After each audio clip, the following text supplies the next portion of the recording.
қараңыздар, иә. То, что ты умеешь деген, яғни сізге ұнайтын, сіздің қолыңыздан келетін жаздыңыз ғой. Жаңағы не бойынша үшінші, менің қолымнан келетін істер дедіңіз, иә. Одан кейін то, что тебе зажигает деген, яғни бұл сізге ұнайтын істер. Мына қолыңыздан келетін болса, мына ұнайтын істер. Осы сіз жасаған жақсы көресіз. Ал енді то, что кому-то нужно, яғни сіз осы істі жасау арқылы сізге мүмкін ақша төлейді. Міне, енді сіз осылардың барлығын жазып болғаннан кейін, жаңағыдай 3 графаға бөліп жаздыңыз, иә.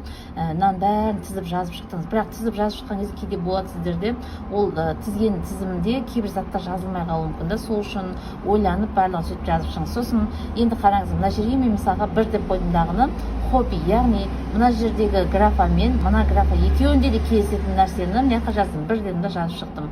Одан кейін мынаны благотворительностьті 2 деп қойдым.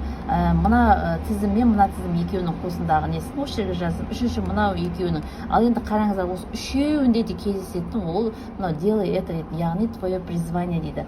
Осы 4 деп жаздым да, осыған мендегі ненің барлығын жазып шықтым. Яғни осы арқылы сіздер өздеріңіздің предназначениеңізді табасыз, сіздің өмірлік мақсатыңызды табасыз, өмірлік істеріңізді табасыз. Осылайынан жазып отыратын болсаңыз, осылайынан осыны жазып істейтін болсаңыз, сіз өзіңізге қажет нәрсенің барлығын білетін боласыз.